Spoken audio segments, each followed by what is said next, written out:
biológico y fisiológico para una suspensión normal de una conciencia vigil, mostrando unos cambios electrofisiológicos que nos van a mostrar los cambios por ondas encefálicas específicas. Todas estas ondas encefálicas van a estar controladas principalmente por unos núcleos del tronco encefálico. Es importante saber diferenciar entre un estado de sueño y un estado de coma, debido a que en el estado de coma vamos a ver que no hay un cambio por estímulos externos y va a ser un proceso que no va a ser reversible. En las etapas de la vida se ven alteraciones en las horas del sueño. Podemos ver que en los recién nacidos es de 14 a 17 horas, en niños y adolescentes de 9 a 10 horas, en adultos de 7 a 8 horas y en mayores de 65 menos de 7 horas. Hay que tener en cuenta que como en los recién nacidos y en los adultos mayores, estos periodos pueden variar porque ellos van a tener periodos de sueño durante las horas diurnas.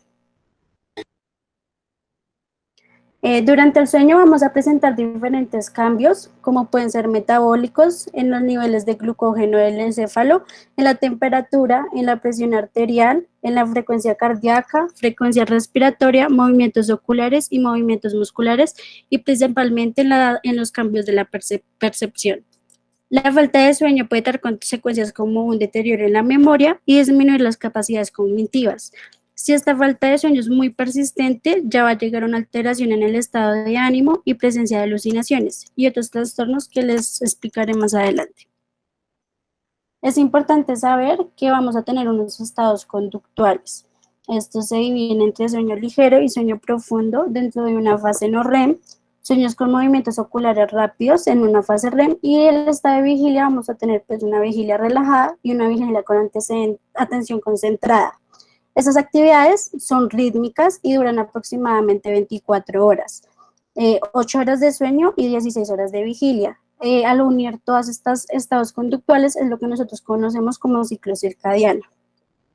Para llegar al estudio de este ciclo circadiano, antes se manejaba una teoría que era que cuando estábamos en estado de vigilia, las neuronas estaban activadas y iban a llegar a un momento en el que se fatigaban. ¿Qué hacía esto? Que pues me disminuyera la actividad y me produciera el sueño. Después se realizó un experimento donde se preguntaban cómo hacían estos cambios para distinguir pues, si era de noche y de día. En ese momento se tomaron unas personas voluntarias y se encerraron en un búnker y se les dejaba solo interacción social y se les daban sus comidas en las horas normales, pero no tenían sino temporalmente unas señales como la radio o la televisión para que pues tuvieran medidas del tiempo. Se vio que en las primeras horas, pues ellos duraban con su ciclo normal pues de 24 horas, pero cuando se les quitó esas señales externas, se vio una alteración y se vio que el periodo aumentaba a 26 horas. Ahí, al final, decidieron, después de 8 días, sacarlos y se dieron cuenta que el ciclo volvía a ser regular a 24 horas. Entonces, eso demostró que naturalmente manejamos un reloj biológico. Este reloj biológico, en el ritmo circadiano, ya fisiológicamente hablando, es lo que nos permite ver si hay unos periodos apropiados del sueño y la vigilia por un fotoentrenamiento. ¿Cómo se hace fotoentrenamiento? Es por los cambios de luz, los va a recoger en los receptores que se encuentran en la capa externa de la retina. Hay unas células ganglionares por medio de un fotopigmento que es la melanopsina, van a despolarizarme la luz, a diferencia que normalmente lo hacen los conos y los bastones. Ahí van a empezar a regular el reloj biológico por medio de que esos axones van a pasar desde el tracto retino-hipotalámico hacia el núcleo supraquiasmático. Ese núcleo supraquiasmático es una base anatómica importante debido a que es un sitio de control circadiano y unas funciones homeostáticas. De ahí pasa a activarme el sistema nervioso central, donde me va a hacer acá, como se muestra en la imagen, una primera sinapsis con el núcleo paraventricular del hipotálamo. Luego va a descender hacia unas neuronas simpáticas preganglionares en la zona intermedio lateral de las astas laterales de la médula espinal torácica. Para ahí pasarme a modular, acá como se ve en la imagen, los ganglios apicales superiores, que me van a mandar señales por las axones postganglionares y se van a ir a la glándula pineal. Ahí en la glándula pineal, finalmente, por medio de esta estimulación, van a hacer que se me dé la liberación de melatonina. Es importante saber que pues, la melatonina va a ser una neurohormona que me va a promover el sueño, ya que va a ser la señal pues, cronológica que me modela el circuito del tronco encefálico. Y pues ya como les dije anteriormente, el tronco encefálico lo que me regula es cuando empieza el sueño y cuando la vigilia. Esta melatonina la vamos a sintetizar por los pinealocitos en la glándula pineal y ahí se secreta en el torrente sanguíneo. En los periodos oscuros del día va a aumentar y en las horas diurnas disminuye y se dice que su pico de secreción es durante las 2 y las 4 de la mañana. En los adultos mayores se ve reducida esta producción, lo cual explica que en los adultos mayores sea más difícil conciliar el sueño. Para el estudio de todas estas ondas o oscilaciones durante la vigilia del sueño se manejó el electroencefalograma, que por medio de electrodos me permite ver en regiones encefálicas pues la actividad que van a tener las neuronas. ¿Cómo se produce ese estudio? Pues porque hay una corriente potencial que se genera en el cuero cabelludo debido a las conexiones simpáticas y neuronas que están en las capas profundas de la corteza. Entonces, las oscilaciones o ondas que se producen son por un voltaje en las células talamocorticales, que son las que me hacen esta actividad, por una interacción entre neuronas excitatorias o inhibidoras. Este electroencefalograma es muy importante porque me va a permitir ver pues, las patologías o los cambios que tienen. Vamos a tener unos ritmos cerebrales. Entonces, en esta diapositiva se observan los ritmos cerebrales que se presentan normalmente en la vigilia. Entonces tenemos un ritmo alfa, onda alfa, que es cuando la persona se encuentra despierta, pero en un estado de reposo, o sea, con los ojos cerrados. Sus ondas van a ser regulares, hay una frecuencia de 8 a 13 Hz y una amplitud de 5 a 100 milivoltios, y su actividad, o sea, la actividad de estas ondas se va a ver principalmente en el lóbulo parietal y occipital. Se dice que en estas ondas hay una asociación con la atención un poco disminuida y van desapareciendo a medida que se va entrando a un sueño profundo. Estas ondas no van a aparecer si no hay una conexión entre la corteza y el tálamo.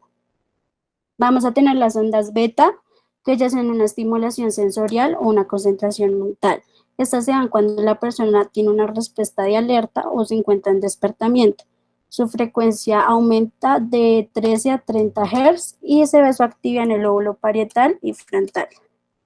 Luego tenemos unas oscilaciones gamma, que es cuando hay un aumento de actividad o hay un inicio de actividad motora. Su frecuencia es de 30 a 80 Hz y se presenta cuando se despierta a alguien y se enfoca su atención en algo específico. Luego tenemos las etapas del sueño, entonces el sueño REM y no REM se me van a dividir. El sueño no REM tiene 4 etapas. La primera etapa es cuando la persona empieza a entrar en un proceso de adormecimiento y se desaparecieron las ondas alfas que se presentaban en la vigilia. Tienen un ritmo, ondas teta, su frecuencia es de 4 a 7 Hz, es un voltaje bajo, pero ahí ya se empiezan a ver ondas sincronizadas. Se dice que no hay movimientos oculares o son lentos y hay un tono muscular. De ahí pasamos a una etapa 2, que ya es cuando hablamos de un sueño ligero, y en esta etapa se llega al 45% del sueño total, o sea, es en la etapa en la que más se dura, porque hay la aparición de los usos del sueño. Estos usos del sueño tienen una frecuencia de 12 a 14 Hz y se dice que esto se forma por la interacción que hay entre neuronas talámicas y corticales. Estos usos me permiten el procesamiento sensorial y la modulación de la memoria.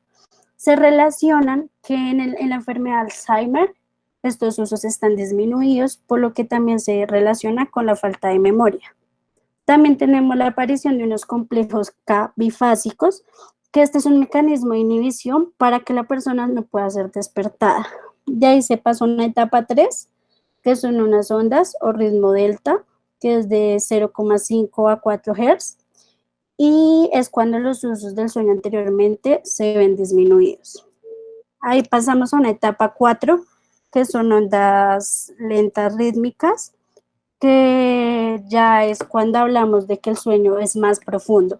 Esta etapa se conoce como la fase reparadora. ¿Por qué? Porque es en la fase de todo el sueño donde es más difícil despertar a la persona y se ve que la mayor actividad se da por el núcleo dorsal medial del tálamo. Esta etapa 2 está relacionada con el núcleo reticular del tálamo. Ahí es importante saber que estas ondas teta y delta son normales en una etapa de sueño no REM, pero si llegáramos a ver estas ondas en un estado de vigilia, significa que hay un signo de disfunción cerebral. De ahí pasamos a un sueño REM, que son movimientos oculares rápidos. Ahí es donde se presenta un sueño paradójico, ahí hay una activación cortical y se dice que se repite 4 a 6 veces en cada ciclo. En estas fases se pueden tener microdespertares, que normalmente mucha gente los tiene, pero no los recuerda porque el hipocampo, o sea, son tan cortos que el hipocampo no los retiene. Luego vamos a tener unos cambios fisiológicos REM, que entonces tenemos movimientos oculares lentos, disminuye el tono muscular, disminuyen los movimientos corporales, y en esta fase no REM puede que disminuya o se mantenga lo que es la frecuencia cardíaca, respiratoria, presión arterial, índice metabólico, y hay una disminución de la temperatura. Para dejarlo en resumidas palabras, se dice que el encéfalo se encuentra inactivo y el cuerpo activo. Luego vamos a tener unos cambios fisiológicos en la etapa REM, que ahí ya se va a ver un aumento de la presión arterial, de la frecuencia cardíaca, del metabolismo, van a haber unos movimientos oculares rápidos y constricción pupilar, parálisis de los músculos y erección. Va a haber una actividad onírica, disminución en el tono del músculo del cuello, y ahí ya hablamos de que tenemos un encéfalo activo y un cuerpo inactivo. Esta parálisis física se presenta por dos motivos. Hay un aumento de la actividad de las neuronas GABAergicas, que esas están en la formación reticular pontina, y se me va a ir a una proyección de neuronas inhibidoras. Esas neuronas inhibidoras me van a hacer una sinapsis con unas neuronas motoinferiores que están en la médula espinal y son las que finalmente me causan la parálisis en este músculo. Y otra es el aumento de la actividad de las neuronas inhibidoras descendentes en la protuberancia hasta los núcleos de la columna dorsal, que produce una respuesta disminuida a los estímulos somatosensitivos. Por eso hablamos de un cuerpo inactivo. Si llega a haber una privación del sueño REM, pueden dar alteraciones hipotalámicas, trastornos como de agresividad, aumento de peso, y si ya es muy constante esa privación, ya se puede llegar finalmente a una muerte. Hay diferentes circuitos neurales que pasan durante el ciclo circadiano, entonces primero tenemos el de la vigilia. Nosotros estamos en un estado de vigilia gracias al sistema reticular activador ascendente. Ese sistema lo que me permite la activación de la estimulación de neuronas colinérgicas que se encuentran en la unión mesencefalopontina y se van a proyectar hacia las talomocorticales. Y eso me muestra una desincronización de ondas. También tenemos la participación importante de 3 núcleos. Entonces tenemos el núcleo de locus coeruleus, que me va a producir noradrenalina y estos actúan sobre los receptores adrenérgicos. Luego tenemos los núcleos del RAFE, que me van a producir serotonina y estos actúan sobre los receptores 5-HT. Y si llega a haber una inhibición de este núcleo, es lo que me puede llegar a producir insomnio. Luego tenemos el núcleo tuberomamilar del hipotálamo, que lo que me va a producir son los niveles de histamina que actúan sobre el receptor H1 y H2, y esos antagonistas me van a hacer que aumenten los sueños, la etapa de sueño. Todos estos núcleos van a hacer conexión o proyecciones también a las células piramidales corticales. También es importante conocer estos dos núcleos porque el núcleo de locus y de RAFE van a estar modulados por unas neuronas que se encuentran en el núcleo tuberomamilar, en una región tuberal que sintetiza orexina, también la podemos llamar hipercretina. Orexina está en los receptores HCRTR1 y HCRTR2, y estos lo que van a hacer es que también me promueven la vigilia, como se ve en esta parte de la gráfica. También tenemos unos antihistamínicos, que esto lo que me van a hacer es que me inhiben la red de neuronas del núcleo tuberomamilar histaminérgico, que lo que va a producir es un estado de somnolencia. Pero entonces para el control de estos 3 circuitos que me producen la vigilia, se va a sintetizar periódicamente en el núcleo preóptico ventrolateral, que es el que vemos acá, que me va a dar una señal de que inicia el sueño. Si llega a haber una lesión en ese núcleo, lo que me va a producir pues, es insomnio. En esta tabla podemos ver un resumen de las sustancias que actúan en cada etapa del ciclo circadiano. Entonces sabemos que en la vigilia, como ya les mostré, pues actúan las 4 sustancias, están activas. En el sueño no REM se ven disminuidas porque es el sueño profundo. En el sueño REM vemos que la acetilcolina está activa, porque esto lo que me va a permitir es que haya un nivel de estado de conciencia. Es importante también saber que en la vigilia pues me va a estar disminuida el GABA y aumentar la histamina, y en el sueño profundo pues me aumenta el nivel de GABA, que es el que me causa la parálisis que les expliqué anteriormente, y me disminuye la histamina. Otro circuito neural es el movimiento ocular en el sueño REM, porque se producen. Como no hay un estímulo visual externo, se va a dar por señales endógenas por la formación reticular pontina. Esta se va a transmitir hacia la región motora del colículo superior. Ahí se van a encontrar los núcleos coliculares que se van a proyectar a la formación reticular paramedial pontina y en el núcleo intersticial rostral, que me permiten en estos núcleos que haya una coordinación y dirección de movimientos oculares. Luego tenemos otro circuito que es el sueño REM por ondas. Entonces este se origina en la formación reticular pontina también y van hacia el núcleo geniculado lateral, en el tálamo hasta la corteza occipital. Ahí se van a formar unas ondas que conocemos como pontinogeniculo occipitales, que ese es un marcador importante para el comienzo del sueño REM. Y va a haber otro que es una red de núcleos del tronco para la activación de la corteza. Esta activación, o podemos analizar estas activaciones por medio de una tomografía por emisión de positrones. Entonces ahí lo que nos va a mostrar es que en este sueño REM va a haber un aumento de la actividad de la amígdala, parahipocampo, segmento pontino y corteza singular anterior, y una disminución de corteza prefrontal dorsolateral y singular posterior. Esto se puede relacionar con la actividad que ejemplos tenemos en los sueños paradójicos que se presentan en esta etapa. Si uno llegara a despertar a una persona en la etapa REM y uno le preguntara si soñó, la persona diría que soñó y está recordando lo que soñó. Porque sea eso, como en un aumento del hipocampo y la amígdala, esto se asocia a la memoria de esos sueños. También podemos asociar que haya una mayor actividad occipitotemporal y parietal inferior, lo que me va a permitir el procesamiento de imágenes visuales. También está la activación del sistema límbico, que es el que me permite que haya un aumento de emociones, pero también se ve la disminución de la corteza prefrontal, porque sabemos que esta es la que me permite dar el procesamiento de las cosas. Por eso se dice que en los sueños hay una falta de lógica y raciocinio. Después de ver pues, las bases anatómicas y fisiológicas que debemos tener en cuenta, pues se van a derivar diferentes trastornos del sueño. Tenemos entonces la narcolepsia, que es un trastorno neurológico crónico que se da por la incapacidad del cerebro para regular normalmente los ciclos del sueño y vigilia, donde se tiene una necesidad irresistible de dormir durante las horas diurnas. Hay una pérdida del tono de los músculos voluntarios, que es cataplexia, y se dan unos episodios breves de parálisis total debido a que se da un inicio repentino en el sueño REM, que es donde pasan las parálisis. ¿Por qué se hace trastorno?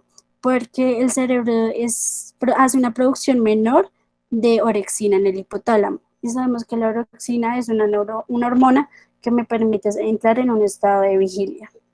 Los síntomas van a ser debilidad muscular, parálisis muscular o pérdida de control muscular. Somnolencia durante el día, alucinación o fatiga, ya si es un trastorno muy grave.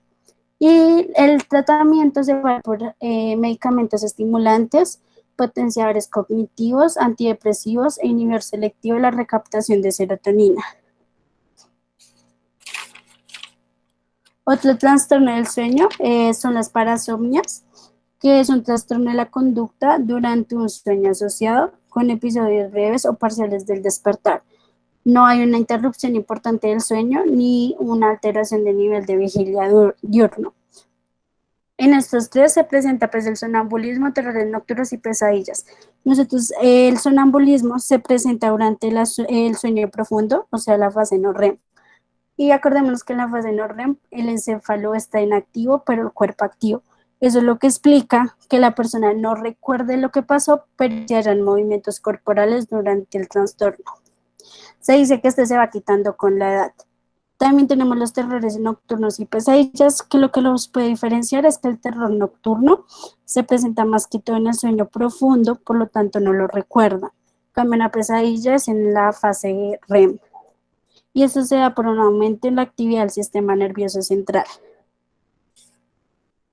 Otro trastorno que tenemos es el insomnio, que es la incapacidad de dormir durante el tiempo suficiente como para sentirse recuperado.